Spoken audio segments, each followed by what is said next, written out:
I had no idea I was about to become the HOA's most wanted criminal. It all started with a letter. A bright red envelope, slapped onto my front door like a final notice from the Grim Reaper himself.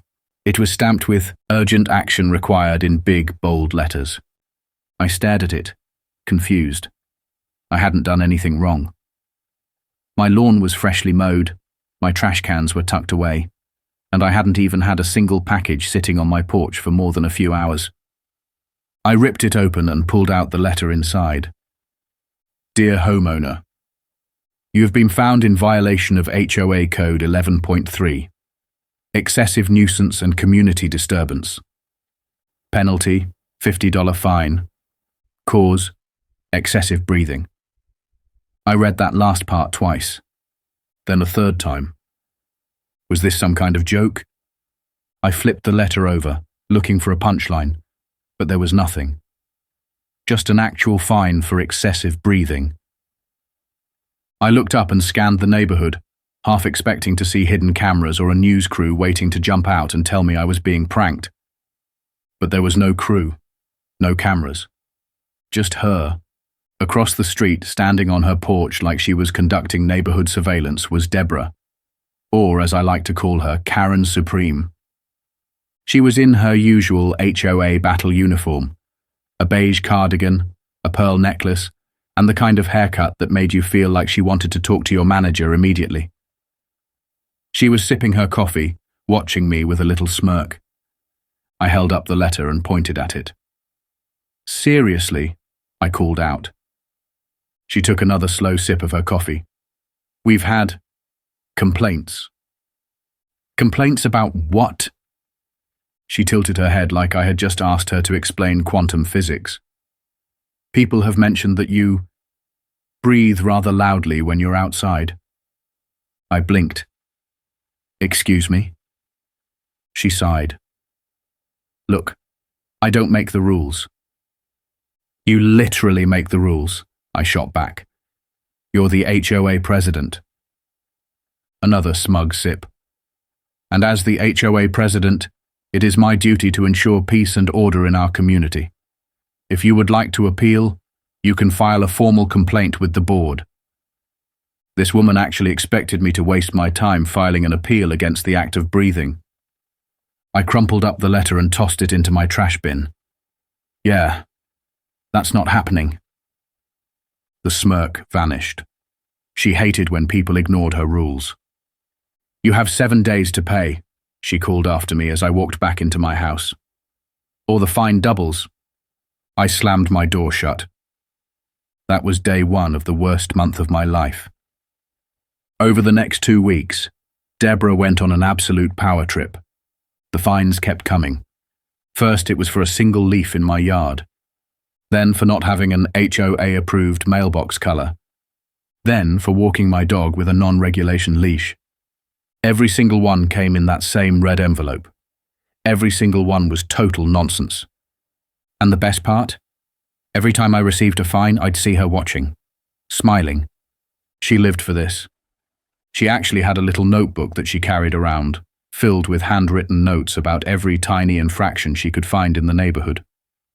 She wasn't just enforcing the rules. She was inventing new ones just to mess with people. And I wasn't the only target. My neighbor, Dave, got fined for washing his car in his own driveway. The sweet old lady 2 houses down got a warning for having an unapproved wreath on her door. She even tried to ban Halloween decorations because they were distracting to passing drivers. But my favorite, she actually timed how long my garage door was open one morning. I was loading up my truck, and when I finally closed it, I saw her standing there, stopwatch in hand. That afternoon, I got a notice. Unauthorized exposure of private property. Garage door left open for 38 seconds, exceeding 32-second HOA limit. A fine for $100. I knew right then and there I had to do something. I called Jake. Jake is not just my best friend, he's also a lawyer. And not just any lawyer, he specializes in taking down insane HOAs. I told him everything, the fines, the breathing violation, the garage door incident. He was silent for a full 10 seconds. Then he laughed so hard I thought he might pass out. "She really fined you for breathing?" he wheezed. "Oh, yeah." "And for having your garage door open for more than 32 seconds? She actually timed it." His laughter immediately stopped. "Okay," he said, his tone shifting. "She's one of those." "What do you mean?" "Power-hungry HOA Karens. They think they can make up rules and force people to comply because most people don't know how to fight back." "Well, I'm ready to fight," I said. "Tell me what to do." He grinned. "First step, you're going to send her a little gift." The next morning, I printed out a legal cease and desist letter. It was official, stamped, and signed by Jake himself. It was basically a formal warning that if she continued issuing baseless fines, she could be facing a lawsuit. I slid it into a bright red envelope, just like the ones she used, and hand-delivered it to her front door. When she saw me walking up, she smiled. "Another violation notice, I assume." I smiled back. "Actually, this one's for you." I handed it to her and walked away. Behind me, I heard her rip it open. Then silence. Then, the angriest "what" I have ever heard in my life. I didn't even turn around. That was the moment I knew. This war had only just begun. The next morning, I woke up feeling like I had won. I pictured Deborah sitting in her living room, reading over the cease and desist letter, steam pouring out of her ears like an overheated cartoon character. Maybe, just maybe, she had finally realized that she couldn't just make up rules and get away with it. But I had underestimated her level of pettiness. I stepped outside, coffee in hand, ready to enjoy the day. The sun was shining, birds were chirping, and there it was. A bright red BMW parked sideways across my driveway. Not just a little in the way, not like a casual mistake. This was deliberate. It was positioned perfectly so that I couldn't leave. At first, I just stared at it, completely dumbfounded. Then, I saw the note taped to my truck's windshield. "Since you refuse to comply with HOA policies, your driveway is now considered a restricted area." I actually laughed. Out loud. She was really out here, acting like she had the power to just ban me from using my own driveway. It was so ridiculous that for a split second, I almost let it slide. But then I thought about every petty fine, every stupid rule, every time she smirked at me from across the street, acting like she owned this neighborhood.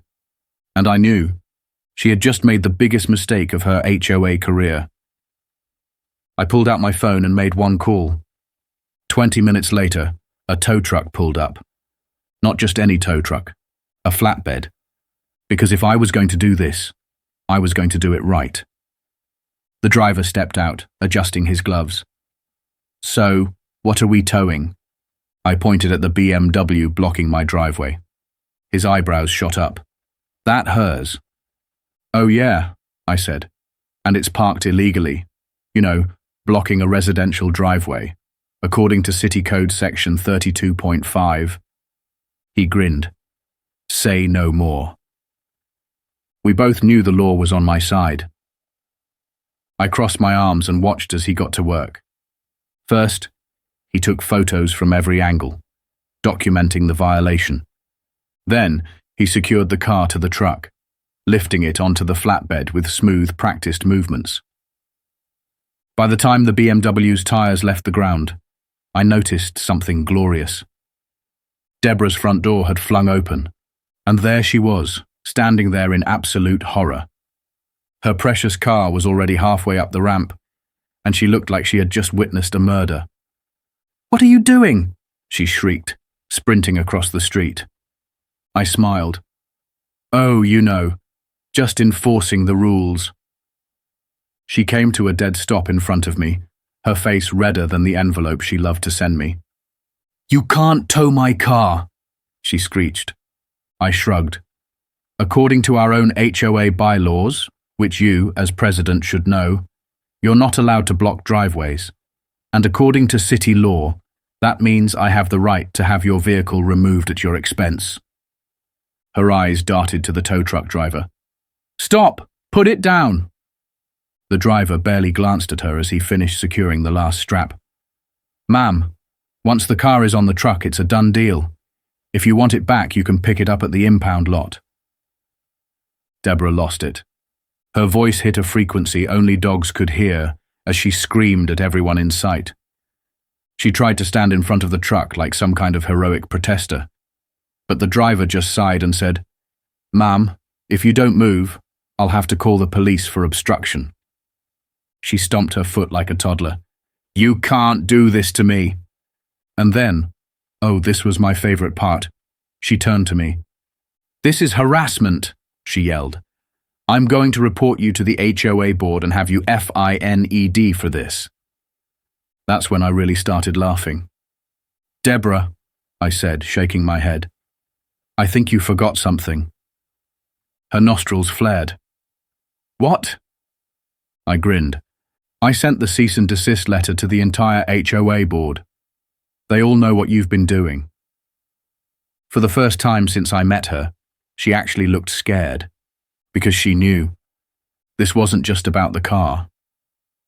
Later that day, I found out that the whole HOA board had been flooded with complaints.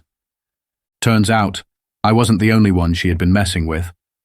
Within an hour of the tow truck leaving, the HOA vice president called an emergency meeting. Apparently, the neighbors were done. They brought emails. They brought photos. They came with receipts. One by one, people stood up and called her out. She had fined a woman for having a potted plant that was too bright. She had forced an elderly veteran to take down his American flag. She had written up a couple for using the wrong shade of Christmas lights. And now? She had blocked my driveway out of pure spite.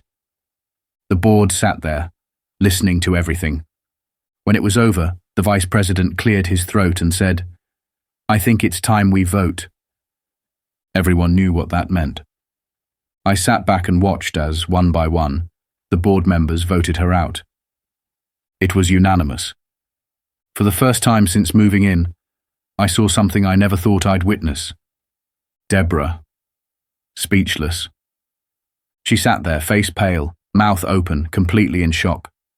When the final vote was counted, the vice president leaned forward. "Deborah, as of this moment, you are officially removed as HOA president." And then, just to twist the knife a little more, he added, "And since you were caught using HOA funds for personal expenses, you'll also need to pay back the $7,000 you misused." I will never forget the look on her face. Ever. That was the last day she ever tried to find me. 3 months later, she sold her house and left. The neighborhood, better than ever. The new HOA president actually focused on real issues, like fixing the broken community pool and repainting the entrance sign. And me? Well, let's just say, I haven't received a single fine since. Oh, except for one thing. Last Christmas, I found a small envelope on my porch. Inside was a note. "I hope you're happy. You ruined everything." It wasn't signed, but I knew exactly who sent it. And honestly, yeah, I was very, very happy. I could barely keep a straight face as Deborah sat there shaking with rage. She had just been officially removed as HOA president, and the reality of it was sinking in fast. For months, she had ruled the neighborhood like a tyrannical queen, slapping people with bogus fines and inventing ridiculous rules just because she could. But today, her reign had come to an end. And just when she thought it couldn't get any worse, the HOA vice president dropped another bombshell. "The board has also conducted an internal review of HOA finances," he said, flipping through a thick stack of papers. "And it appears, Deborah, that there have been, let's just say, some unexplained expenses." Deborah froze. Every trace of arrogance drained from her face. Her lips parted slightly, as if she was about to protest, but for the first time in her life, she had nothing to say. "We found nearly $7,000 in unauthorized charges," the vice president continued, many of them suspiciously personal.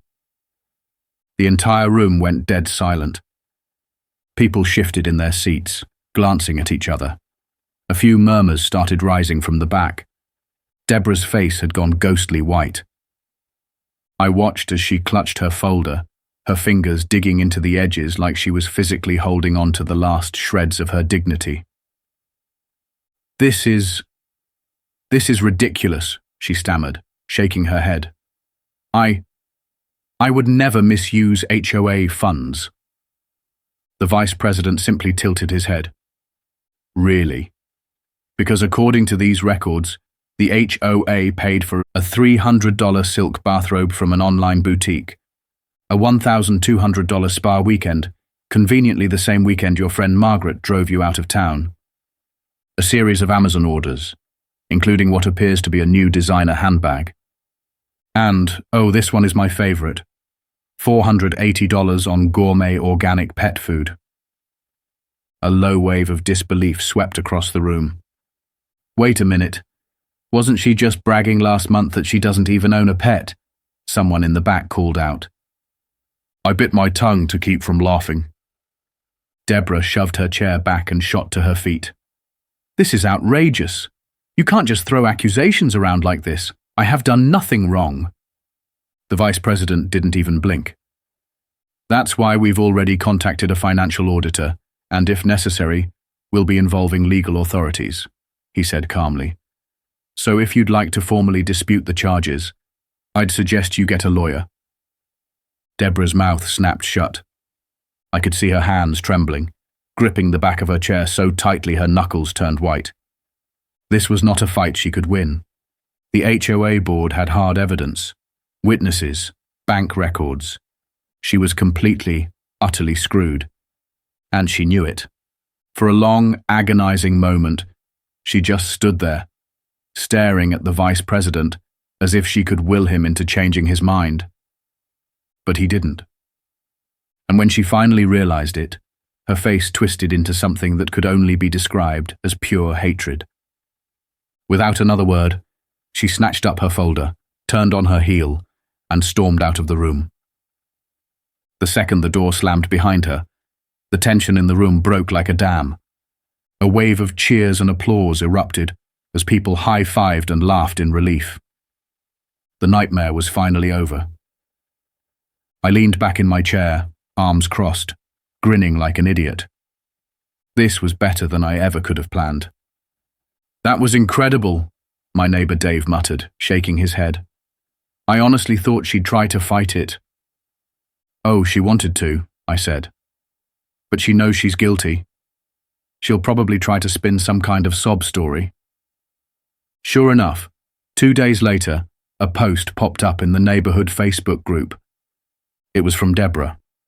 It read, "I am deeply saddened to inform the community that I have been forced out of my position as HOA president due to a petty and personal vendetta from certain individuals who do not appreciate law and order. I have dedicated my time to making this neighborhood better.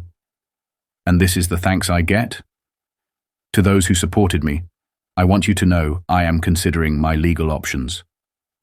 And of course, she disabled comments. I laughed so hard I almost cried. But the real cherry on top? 2 weeks after she was booted from the HOA, I noticed something different in the neighborhood.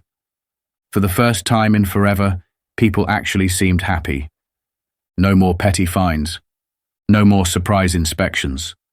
No more stupid rules about mailbox colors and garage doors. People started putting Halloween decorations back up. The guy down the street with the classic muscle car?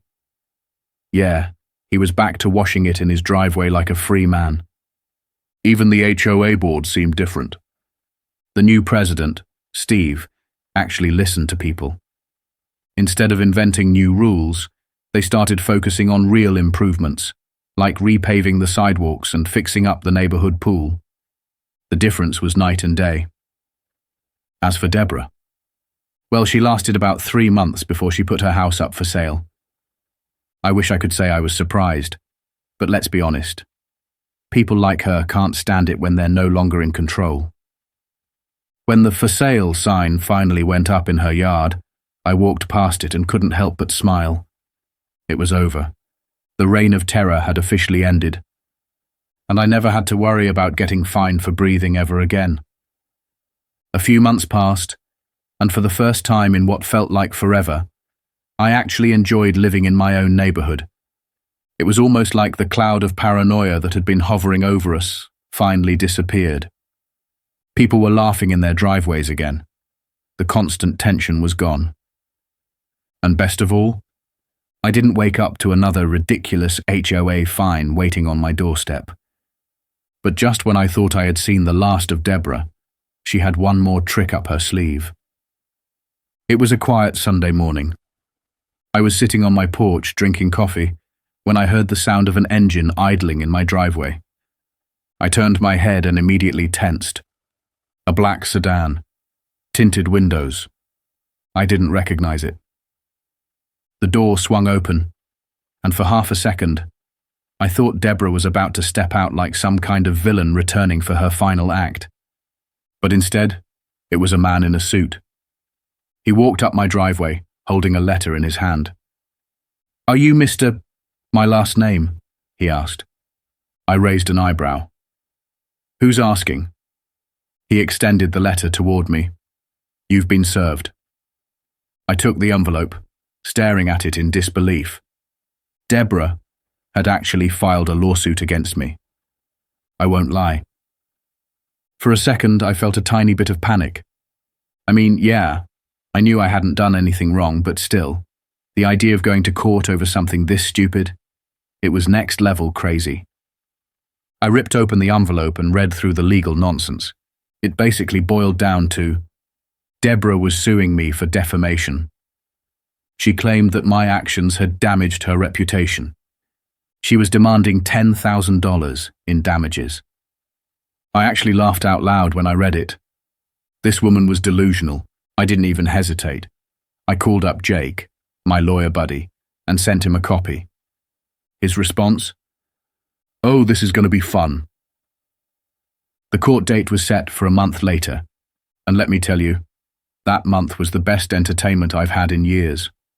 Word spread fast that Deborah was trying to sue me. People couldn't believe it. The neighborhood Facebook group exploded with comments. "Wait, she's seriously trying to sue him for exposing the truth? She's the one who blocked his driveway and misused HOA funds, but sure, let's blame him. This woman is unhinged." It was so bad that Deborah deleted her account. And when the big day finally came, oh, it was glorious. The courtroom was packed. I don't even know how, but half the neighborhood showed up. Somehow, people found out when and where the hearing was happening, and they came to watch. It was like a reality TV show, except it was real life. Deborah walked in looking self-important, carrying a stack of papers, like she was about to deliver the trial of the century. Meanwhile, I sat there completely relaxed. Why? Because Jake had already told me exactly what was going to happen. And just as expected. The judge barely let Deborah get 2 minutes into her rant before cutting her off. "Ms. Just Deborah's last name. Do you have any actual evidence of defamation?" Deborah hesitated. "Well, he posted things online about me and people started talking." The judge raised a hand.